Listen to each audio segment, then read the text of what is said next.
একটু কল্পনা করুন তো, হাজার হাজার বছর আগের এক জাঁকজমকপূর্ণ শহর, যেখানে খাঁটি সোনা দিয়ে বানানো এক ভয়ঙ্কর দানবীয় মূর্তিকে ঈশ্বর বানা হতো, যার নাম ছিল বাআল। এই প্রাণহীন মূর্তিকে খুশি করতে সেকালের মানুষ এতটাই অন্ধ আর পাষাণ হয়ে গিয়েছিল যে তারা নিজেদের নিষ্পাপ শিশুদের তাজা রক্তে মূর্তির বেদি ভাসিয়ে দিত। চারদিকে যখন শির্ক আর নিষ্ঠুরতার এমন লোমহর্ষক উৎসব চলছিল, ঠিক তখনই পাহাড়ের মতো একাই রুখে দাঁড়ালেন আল্লাহর এক সাহসী নবী হযরত ইলিয়াস আলাইহিসসালাম। কিভাবে তিনি একা একটি পুরো জালিম সাম্রাজ্যের ভিত কাঁপিয়ে দিয়েছিলেন, কেনই বা আসমান থেকে নেমে এসেছিল এক ভয়ঙ্কর গজব। আজ থেকে হাজার হাজার বছর আগের কথা। সিরিয়া এবং লেবাননের ঠিক মাঝখানে অত্যন্ত সুন্দর, মনোরম এবং সবুজে ঘেরা এক বিশাল এলাকা ছিল। কল্পনা করুন এমন এক সময়ের কথা যখন চারদিকে শুধু সবুজ আর সবুজ, উঁচু উঁচু পাহাড়ের গা বেয়ে নেমে আসা মিষ্টি জলের অসংখ্য ঝর্ণা আর দিগন্ত বিস্তৃত ফসলের মাঠ।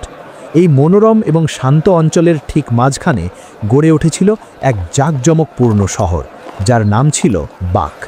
এই শহরের মানুষগুলো ছিল প্রচণ্ড ধনী, সুখী এবং বিলাসী। তাদের গোলা ভরা ধান ছিল, পুকুর ভরা মাছ ছিল আর গোয়াল ভরা গবাদি পশু ছিল।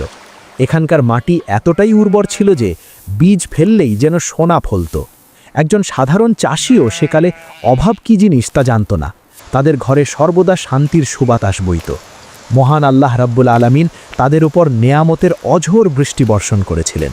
কিন্তু ইতিহাস সাক্ষী, মানুষের কাছে যখন বিনা কষ্টে প্রয়োজনের চেয়ে অনেক বেশি সম্পদ চলে আসে আর তাদের অন্তর থেকে যখন মহান আল্লাহর শুকরিয়া এবং আখেরাতের ভয় মুছে যায়, ঠিক তখনই মানুষের মনে এক ভয়ঙ্কর অহংকার জন্ম নেয়। আর এই অহংকারী এবং গাফেল অন্তরে খুব নীরবে এবং সহজেই শয়তানের প্রবেশ ঘটে। শয়তান ইবলিস তো দূর থেকে সব লক্ষ্য করছিল। সে দেখল এই জাতির কাছে তো সব কিছুই আছে। এদের মাটি সোনা ফলায় আর আসমান থেকে একদম সময় মতো মিষ্টি বৃষ্টি ঝরে পড়ে। ইবলিস তখন মানুষের রূপ ধরে তাদের সমাজে প্রবেশ করল এবং তাদের অন্তরে কুমন্ত্রণা দিতে শুরু করল। সে অত্যন্ত ধূর্ততার সাথে তাদের বোঝালো, এই যে এত ফসল, এত বৃষ্টি, এত প্রাচুর্য, এসব তো এমনি এমনি হচ্ছে না। তোমরা কি ভাবছো এসব নিজে নিজেই হয়? এর পেছনে নিশ্চয়ই এক বিশেষ দেবতার হাত রয়েছে, যাকে খুশি না রাখলে তোমাদের এই সুখের সংসার যে কোনো দিন ধ্বংস হয়ে যেতে পারে। শয়তানের এই জঘন্য ধোঁকায় পড়ে ওই শহরের বোকা মানুষগুলো এক বিশাল, ভয়ঙ্কর এবং দানবীয় মূর্তি নির্মাণের সিদ্ধান্ত নিল। তারা নিজেদের জমানো খাঁটি সোনা, রূপা এবং বহুমূল্যবান পাথর দিয়ে তৈরি করল এক ভয়ঙ্কর চেহারার মূর্তি। এর উচ্চতা, বিশালতা এবং ভয়ঙ্কর রূপ এতটাই বেশি ছিল যে তা দেখে সাধারণ মানুষের বুক ভয়ে কেঁপে উঠত। 4 মাথা বিশিষ্ট এই মূর্তিটিকে শহরের সবচেয়ে উঁচু একটি বেদিতে স্থাপন করা হলো, যেন বহু দূর থেকে, এমনকি মাইলের পর মাইল দূর থেকেও শহরের প্রতিটি মানুষ একে দেখতে পায় এবং ভয়ে মাথা নত করে। শয়তান তাদের মগজ ধোলাই করে তাদের মনের গভীরে এই বিশ্বাস ঢুকিয়ে দিল যে এটাই হলো তোমাদের মহান দেবতা বাআল। এই বাআল হলো বৃষ্টির দেবতা, উর্বরতার দেবতা। একে খুশি রাখলে তোমাদের জমিনে প্রচুর ফসল হবে, তোমাদের ধন সম্পদ দিন দিন বাড়তে থাকবে। আর যদি কোনো কারণে রেগে যায়, তবে পৃথিবীতে নেমে আসবে চরম দুর্ভিক্ষ এবং ভয়ঙ্কর মহামারী। শয়তানের এই জঘন্য চাল পুরোপুরি সফল হলো। মানুষ তাদের আসল স্রষ্টাকে সম্পূর্ণ ভুলে গিয়ে এই প্রাণহীন সোনার মূর্তির সামনে সেজদায় লুটিয়ে পড়ল। এই বাআলের পূজা এত চরম পর্যায়ে পৌঁছেছিল যে শহরের প্রতাপশালী রাজা থেকে শুরু করে সাধারণ প্রজা, এমনকি একজন দিনমজুর পর্যন্ত সবাই এর অন্ধ ভক্ত হয়ে গেল। মানুষের ভক্তির এই উন্মাদনা এতটাই বেড়ে গিয়েছিল যে তারা এই মূর্তির সম্মানে পুরো শহরের নামটাই বদলে ফেলার সিদ্ধান্ত নিল। বাক শহরের নতুন নাম রাখা হলো বাআল বেক, যার মানে হলো বাআলের শহর। বাআলের এই অন্ধ পূজারীরা সমাজের বুকে এক ভয়ঙ্কর, অমানবিক ও জালিম প্রথা চালু করে দিল। দেশের রাজা থেকে শুরু করে সাধারণ একজন কৃষক পর্যন্ত সবাই এই মূর্তির অন্ধ গোলামে পরিণত হলো। বালকে খুশি করার জন্য এবং জমিনে ভালো ফসল পাওয়ার আশায় নিরীহ পশুদের বলি দেওয়া তো সাধারণ ব্যাপার হয়ে দাঁড়ালো। কিন্তু নিষ্ঠুরতার চরম সীমা পার হলো তখন, যখন ইতিহাসবিদদের মতে ছোট ছোট নিষ্পাপ শিশুদের পর্যন্ত এই মূর্তির বেদিতে বলি দেওয়া শুরু হলো। মূর্তির পুরোহিতরা মানুষকে বোঝালো যে বাল সবচেয়ে বেশি খুশি হয় যখন তাকে মানুষের তাজা রক্ত দেওয়া হয়। পুরো সমাজ শিরক, জুলুম, অবিচার আর অন্ধকারের অতল গহ্বরে এমনভাবে তলিয়ে গেল যেখান থেকে ফেরার কোনো পথ তাদের জানা ছিল না। তারা একদম ভুলে গেল সেই মহান আল্লাহকে, যিনি তাদের এবং তাদের পূর্বপুরুষদের নিজ হাতে অত্যন্ত যত্ন করে সৃষ্টি করেছেন। যখন এই গুমরাহি এবং পথভ্রষ্টতা তার সমস্ত সীমা পার করে ফেলল, সমাজের প্রতিটি কোণায় যখন পাপের দুর্গন্ধ ছড়িয়ে পড়ল এবং জমিনের ওপর শিরকের অন্ধকার পুরোপুরি ছেয়ে গেল, তখন মহান আল্লাহর অসীম রহমত জোশে এলো। আল্লাহ তাআলা এই পথভ্রষ্ট, অবাধ্য এবং উদ্ধত জাতির কাছে সত্যের আলো পৌঁছে দেওয়ার জন্য তার এক অত্যন্ত সম্মানিত, জলিলুল কদর এবং সাহসী নবীকে প্রেরণ করলেন। তার নাম হযরত ইলিয়াস আলাইহিসসালাম। হযরত ইলিয়াস আলাইহিসসালাম এমন এক সময়ে তাদের মাঝে আবির্ভূত হলেন যখন সত্য বলা মানেই নিজের মৃত্যুকে ডেকে আনা। কিন্তু তিনি একাই পাহাড়ের মতো অটল হয়ে রুখে দাঁড়ালেন সেই বিশাল সাম্রাজ্য, অহংকারী রাজা আর বায়ালের ধূর্ত পুরোহিতদের বিরুদ্ধে। তার সাথে কোনো বিশাল সৈন্যবাহিনী ছিল না, তার কাছে দুনিয়াবি কোনো ধন সম্পদ বা ক্ষমতা ছিল না, কিন্তু তার অন্তরে ছিল মহান আল্লাহর উপর অগাধ বিশ্বাস এবং পাহাড় সম সাহস। তিনি অত্যন্ত প্রজ্ঞা, মায়া এবং দরদের সাথে নিজের জাতিকে সত্যের দাওয়াত দিতে লাগলেন। তিনি মানুষের দুয়ারে দুয়ারে গিয়ে বোঝাতে লাগলেন যে এই মূর্তি তোমাদের কিছুই দিতে পারবে না, এরা তো নিজেরাই নিজেদের রক্ষা করতে অক্ষম। পবিত্র কোরআনুল কারীমের সূরা আস-সাফফাতে মহান আল্লাহ রাব্বুল আলামিন হযরত ইলিয়াস আলাইহিসসালামের এই মহান দাওয়াতের কথা অত্যন্ত চমৎকারভাবে তুলে ধরেছেন। পবিত্র কোরআন সাক্ষী দেয়, হযরত ইলিয়াস আলাইহিসসালাম তার জাতিকে লক্ষ্য করে অত্যন্ত দয়রাদ্র কণ্ঠে এবং বুক ভরা ভালোবাসা নিয়ে বলেছিলেন, হে আমার কওম, তোমরা কি আল্লাহকে ভয় করো না? তোমরা কি এই বাল নামের এই প্রাণহীন মূর্তিকে ডাকো আর সর্বশ্রেষ্ঠ স্রষ্টাকে বর্জন করো, সেই মহান আল্লাহকে, যিনি তোমাদেরও রব এবং তোমাদের অতীত পিতৃপুরুষদেরও রব। হযরত ইলিয়াস আলাইহিসসালামের এই তেজদীপ্ত এবং সত্যের আওয়াজ যখন বালবেক শহরে প্রতিধ্বনিত হল, তখন মূর্তিপূজকদের প্রাসাদে যেন এক প্রচণ্ড ভূমিকম্প শুরু হয়ে গেল। সেই সময়ের অত্যাচারী রাজা এবং তার স্ত্রী, যে কিনা বালের একজন কট্টর পূজারী এবং ভয়ঙ্কর প্রকৃতির নারী ছিল, তারা কোনোভাবেই এই কথা মেনে নিতে পারল না যে একজন সাধারণ মানুষ এসে তাদের শত শত বছরের পুরনো দেবতাকে সবার সামনে মিথ্যা প্রমাণ করে দেবে। ক্ষমতার অহংকারে এবং মূর্তির ভালোবাসায় অন্ধ হয়ে তারা আল্লাহর নবীর কথা তো মানলই না, উল্টো হযরত ইলিয়াস আলাইহিসসালামকে নানাভাবে হুমকি দিতে শুরু করল। তারা রাজদরবারে নবীকে ডেকে এনে ধমকি দিয়ে বলল, তুমি যদি আমাদের দেবতার বিরুদ্ধে কথা বলা বন্ধ না করো, তবে তোমাকে এমন শাস্তি দেওয়া হবে যা দেখে পুরো শহরের মানুষ শিউরে উঠবে। তারা তাকে শহর থেকে বের করে দেওয়ার এবং গোপনে প্রাণে মেরে ফেলার জন্য গভীর ষড়যন্ত্রে মেতে উঠল। কিন্তু ওই বোকা সম্প্রদায় তো এটা জানত না যে যে ব্যক্তি মহান আল্লাহর ছায়াতলে থাকে, পুরো দুনিয়ার সমস্ত শক্তি এক হয়ে গেলেও তার একটি পশমও বাঁকা করতে পারে না। মহান আল্লাহ তাআলা ফায়সালা করলেন যে মিথ্যা দেবতার শক্তিতে বলিয়ান হয়ে এই জাতি এত অহংকার করছে, আজ তাদের চোখের সামনেই সেই দেবতার চরম অক্ষমতা প্রমাণ করা হবে। আল্লাহর নির্দেশে হযরত ইলিয়াস আলাইহিসসালাম এই অবাধ্য জাতির মাঝখান থেকে হিজরত করে পাহাড়ের এক নির্জন এবং নিরাপদ গুহায় গিয়ে আশ্রয় নিলেন। আর ঠিক তারপরেই সেই অহংকারী জাতির ওপর নেমে এলো মহান আল্লাহর এক ভয়াবহ গাজব। বালের পূজারীদের সবচেয়ে বড় দাবি এবং বিশ্বাস ছিল তাদের দেবতা বাল হল বৃষ্টির দেবতা, সে জমিনকে উর্বর করে এবং ফসল ফলায়। মহান আল্লাহ এই জঘন্য শিরককে চিরতরে মিথ্যা প্রমাণ করার জন্য আসমানকে কড়া নির্দেশ দিলেন যে এই বালবেক শহরের উপর যেন এক ফোঁটা বৃষ্টিও আর বর্ষিত না হয়, মেঘমলা যেন এই শহরের সীমানা দিয়েও পার না হয়। দেখতে দেখতে সেই চমৎকার এলাকা, যা তার মিষ্টি জলের ঝর্ণা আর সবুজ বাগানের জন্য বিশ্বজুড়ে বিখ্যাত ছিল, তা এক শুষ্ক, মৃত এবং খাঁ খাঁ মরুভূমিতে পরিণত হতে লাগল।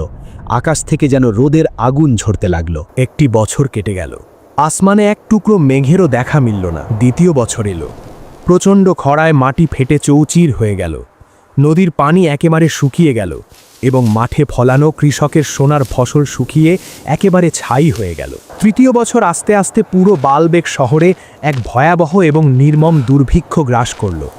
যেসব মানুষের বাড়িতে একসময় শস্যের বিশাল গুদাম ছিল, যারা খাবারের অহংকার করে মাটিতে পা ফেলত না, তারা আজ এক মুঠো দানা পানির জন্য রাস্তায় রাস্তায় কুকুরের মতো হাহাকার করতে লাগল। তৃষ্ণায় ছটপট করে মারা যেতে লাগল মাঠের পর মাঠ গবাদি পশু।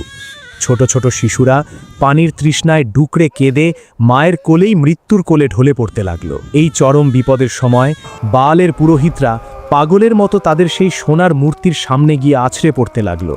তারা দিন রাত সেজদা করল, নিজেদের শরীর কেটে রক্ত বের করে বালকে খুশি করার চেষ্টা করল, নানা ধরনের ভেঁট দিল, চিৎকার করে কান্নাকাটি করে বলল, হে বাল, তুমি আকাশ থেকে একটু পানি দাও, আমাদের বাঁচাও, তোমার শহর ধ্বংস হয়ে যাচ্ছে। কিন্তু একটু বিবেক দিয়ে চিন্তা করে দেখুন, পাথর আর ধাতু দিয়ে মানুষের নিজের হাতে বানানো বোবা আর কালা মূর্তি কি কখনো কারো ডাক শুনতে পায়? বাল একটি বৃষ্টির ফোঁটাও আসমান থেকে নামাতে পারল না, তার সমস্ত জৌলুস মাটির সাথে মিশে গেল। অন্যদিকে মহান আল্লাহর বিশাল কুদরত দেখুন, যে শহরে মানুষ আর পশু এক ফোঁটা পানির জন্য, একটু খাবারের জন্য ধুকে ধুকে মরছে, ঠিক সেই সময় আল্লাহ তাআলা তার প্রিয় নবী হজরত ইলিয়াস আলাইহিস সালামের জন্য পাহাড়ের নির্জন গুহায় গায়েবী রিজিকের ব্যবস্থা করে দিলেন। ইতিহাস থেকে জানা যায়, মহান আল্লাহর নির্দেশে পাখিরা প্রতিদিন হজরত ইলিয়াস আলাইহিস সালামের জন্য উত্তম খাবার নিয়ে আসত। মহান আল্লাহ খুব ভালো করেই জানেন কিভাবে চরম বিপদের সময়ও তার নেক এবং সাচ্চা বান্দাদের হেফাজত করতে হয়। দীর্ঘ ৩ বছরের এই ভয়াবহ এবং মর্মান্তিক দুর্ভিক্ষ এই জাতির সমস্ত অহংকার একেবারে ধুলোয় মিশিয়ে দিল। যখন মৃত্যু তাদের দরজায় কড়া নাড়তে শুরু করল, তখন তারা পরিষ্কার বুঝতে পারল যে বাল নামের এই বিশাল সোনার মূর্তি একটা মাছিও তৈরি করার ক্ষমতা রাখে না। আকাশ থেকে বৃষ্টি নামানো তো অনেক দূরের কথা, সত্য সবসময় সত্যই থাকে, তা কোনোদিন চাপা থাকে না। প্রমাণিত হয়ে গেল যে হজরত ইলিয়াস আলাইহিস সালামের রবই হলেন একমাত্র সত্য মাবুদ, যিনি আসমান এবং জমিনের মালিক। অবশেষে যখন তারা তাদের চরম ভুল বুঝতে পেরে নিজেদের অহংকার ত্যাগ করে আল্লাহর নবীর কাছে এসে ক্ষমা চাইল, তখন হজরত ইলিয়াস আলাইহিস সালাম মহান আল্লাহর দরবারে হাত তুললেন। নবীর দোয়ায় মহান আল্লাহ আবার আসমান থেকে রহমতের বৃষ্টি বর্ষণ করলেন। কিন্তু ওই রাজা, তার রানী এবং যে অহংকারী পুরোহিতরা এত কিছুর পরও শেষ পর্যন্ত সত্যকে মেনে নেয়নি, আল্লাহ তাআলা তাদের চরম ধ্বংসের মাধ্যমে পৃথিবীর বুক থেকে চিরতরে মুছে দিলেন। আমার প্রিয় দর্শক, আপনারা অনেকেই হয়তো ভাবতে পারেন ঘটনাটি তো এখানেই শেষ হয়ে গেছে, বালের মূর্তি ভেঙে গেছে আর শয়তান চিরতরে হেরে গেছে। কিন্তু না, এখানেই হলো আসল রহস্যের শুরু। শয়তান, যে প্রথম দিন থেকেই আদম সন্তানকে পথভ্রষ্ট করার এবং নিজের সাথে জাহান্নামে নিয়ে যাওয়ার পড়া শপথ নিয়েছিল, সে এত সহজে হার মানার পাত্র নয়। ইবলিস খুব ভালো করেই বুঝতে পারল যে সময় পাল্টাচ্ছে, মানুষের জ্ঞান বাড়ছে, যুগের পরিবর্তন হচ্ছে, তাই মানুষ হয়তো আর আগের মতো প্রকাশ্যে কোনো কাঠ, পাথর বা সোনার মূর্তিকে সেজদা করবে না। তাই সে মানুষকে ধোঁকা দেওয়ার তার পুরনো পদ্ধতিটি একেবারে পাল্টে ফেলল। সে তার অনুসারীদের প্রকাশ্যে নয়, বরং পর্দার আড়ালে অন্ধকারের গভীরে কাজ করার বুদ্ধি দিল। আর ঠিক এখান থেকেই জন্ম হলো আধুনিক বিশ্বের সেই সব অত্যন্ত শক্তিশালী এবং গোপন শয়তানি সংগঠনগুলোর। আজকের এই শিক্ষিত এবং চরম আধুনিক যুগে মানুষ মনে করে যে বালের যুগ শেষ হয়ে গেছে, আমরা তো অনেক স্মার্ট। কিন্তু বাস্তবতা হলো আজও দুনিয়াতে এমন কিছু লোক এবং অত্যন্ত শক্তিশালী গোপন সংগঠন রয়েছে যারা অত্যন্ত নিয়ম করে শয়তানের উপাসনা করে। এরাই হলো আজকের যুগের আধুনিক বালের পূজারী। এরা দুনিয়ার অর্থনীতি, বিশ্ব রাজনীতি এবং মিডিয়ার শক্তির ওপর পুরোপুরি আধিপত্য বিস্তার করে আছে। আজ তারা অন্ধ ক্ষমতা, সীমাহীন সম্পদ, বেহায়াপনা আর অশ্লীলতাকে মানুষের সামনে নতুন দেবতা হিসাবে দাঁড় করিয়ে দিয়েছে। এই গোপন শক্তিগুলোর আসল উদ্দেশ্য আজও ঠিক একটাই, যা হাজার হাজার বছর আগে বালবেক শহরে ছিল, আর তা হলো মানুষকে মহান আল্লাহর সহজ সরল পথ থেকে সরিয়ে দেওয়া, তাদের অন্তর থেকে আখেরাতের ভয় একেবারে মুছে দেওয়া এবং তাদের ব্রেইন ওয়াশ করে শয়তানের গোলামে পরিণত করা। আজও যদি আপনি খুব গভীরভাবে খেয়াল করেন, তাহলে দেখতে পাবেন এই গোপন সংগঠনগুলো সেই প্রাচীন বাল পূজারীদের প্রতীকগুলোই ব্যবহার করে চলেছে। শিংওয়ালা দেবতার ছবি, এক চোখের ভয়ঙ্কর চিহ্ন এবং পিরামিডের মতো অসংখ্য শয়তানি প্রতীক আজও এদের মূল পরিচয়। তফাৎ শুধু এটুকুই যে আজকের বাল কোনো এক জায়গায় দাঁড়িয়ে থাকা সোনার মূর্তি নয়, বরং এটি হলো সেই পুরো চাকচিক্যময় শয়তানি সিস্টেম যা অত্যন্ত নীরবে আমাদের চারপাশ দিয়ে মাকড়সার জালের মতো বিছিয়ে দেওয়া হয়েছে। আমাদের হাতের মোবাইল ফোন, ইন্টারনেট, সিনেমা, নাটক আর মিউজিকের মাধ্যমে এই গোপন শক্তিগুলো আমাদের সমাজকে এবং বিশেষভাবে আমাদের যুব সমাজ এবং ভবিষ্যৎ প্রজন্মের মগজকে পুরোপুরি নিয়ন্ত্রণ করছে। তারা অত্যন্ত সুকৌশলে আমাদের প্রিয় ধর্ম, পবিত্র কোরআন এবং রাসূলের সুন্নাহ থেকে আমাদের দূরে সরিয়ে এমন এক ধ্বংসের পথে ঠেলে দিচ্ছে যার শেষ ঠিকানা হল শুধুমাত্র জাহান্নামের জ্বলন্ত আগুন। তারা আমাদের প্রতিনিয়ত এই মিথ্যা পাঠ পড়াচ্ছে যে মানুষ সম্পূর্ণ স্বাধীন, তার নিজের কোনো স্রষ্টার দরকার নেই, সে নিজেই নিজের ঈশ্বর। ঠিক একই অহংকার আর একই চিন্তাধারার শয়তান বালবেকের মানুষদেরও শিখিয়েছিল, যার পরিণতি হয়েছিল চরম ধ্বংস। ইতিহাস আজ আবার নিজের পুনরাবৃত্তি করছে। গতকাল মানুষের সামনে দাঁড়িয়েছিল বালের এক বিশাল মূর্তি, আর আজ আমাদের সামনে বিছানো আছে এই আধুনিক দাজ্জালি ব্যবস্থার এক বিশাল এবং ভয়ঙ্কর মায়াজাল।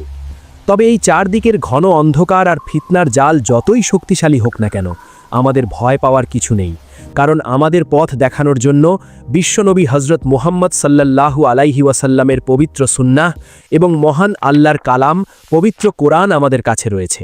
শয়তানের চাল যতই গভীর হোক, আল্লাহর কোরআনের আলোর সামনে তা মাকড়সার জালের চেয়েও দুর্বল। আমাদের মূল দায়িত্ব হল নিজেদের ঈমানকে শক্ত রাখা, 5 ওয়াক্ত নামাজ কায়েম করা এবং পরিবারকে এই ফিতনা থেকে দূরে রাখা। আল্লাহ আমাদের সবাইকে সঠিক পথে চলার তৌফিক দান করুন। আমিন।